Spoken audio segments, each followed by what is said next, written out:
G'day, I'm Andrew from Shingleback, and today we're just going to assemble our brand new Shingleback Classic.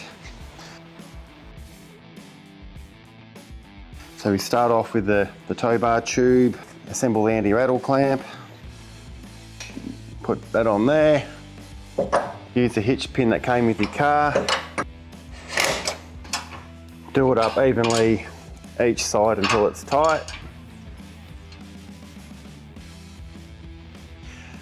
Now let's assemble the pivot box. So just use the big bolts, fit into your tow bar tube, and now you've got to put the spacers in.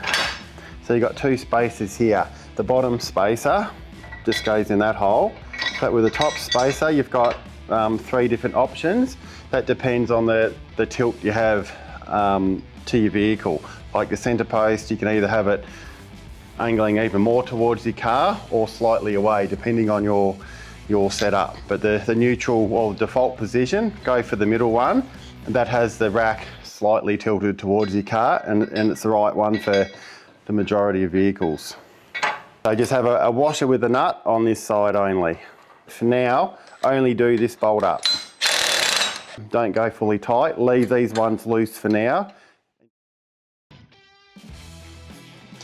Alright, now fit the centre post, make sure the stick is facing out.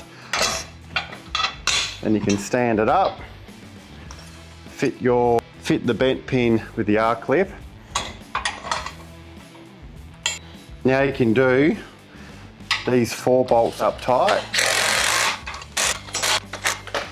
but it's important, the pivot bolt for the rack, do this one, just go up tight and then back it off a quarter of a turn.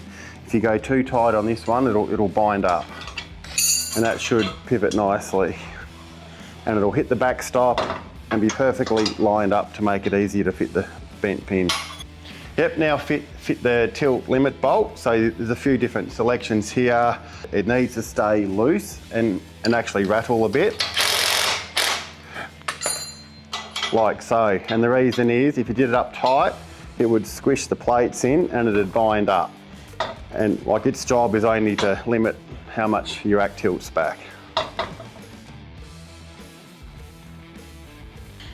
Now we'll fit the top bar and cradles. So just start with the top bar plates. They can only go on one way, but put a washer with a nut on the back only. So for now, just nip up this bottom bolt. Just makes it easier to get the top bar in.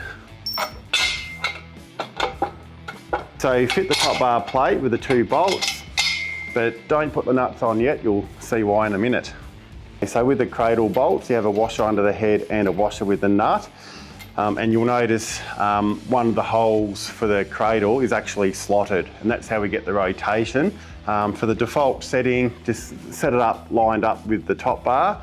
But if you load your bikes later and find there's a little bit of clashing happening, you can loosen it and fine tune it to get a perfect fit for your bikes. So when you do up your cradle bolts, just nip them up, don't go too tight. Now you've got all your cradles on, done all your bolts up, but you've probably noticed you can't get to this bolt, it's right in the way. Pull this bolt out, and now you can put the washer and nut on, do it up tight, and put it all back together, and then you can fully do up all these bolts.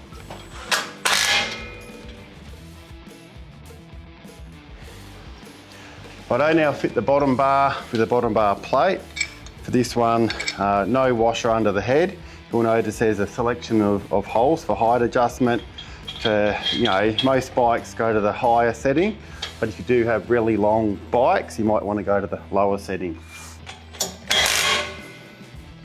Now fit the bottom bar, so it's important to note, have the plastic buttons facing up, so it's the right way around. Washer under the head of the bolt, put them through, just the 2 bolts here, and then have a washer with the nut. Now just fit your 4 end caps, and the rack's done. Make sure you get yourself a number plate. Fasten it to the number plate board. I've just used cable ties. And if you've got no bikes on the rack, just choke it around the bottom bar like so. Or if you're fully loaded with bikes, you just choke it around the wheels of the bikes. Yep, so to tilt the rack back, you simply just pull the pin out, Make sure you've got control of it and just let it come back till it hits the stop. As I said earlier, you can just move the position of that bolt to change how much it tilts, or you can remove it all together and the rack will tilt all the way to the ground. You can put your knee under the seat, give it a boost, roll it up, and you can then just push it up till it hits the back stop, which aligns up the pin, and make sure you put the R-clip in. And make sure you put the bungees on.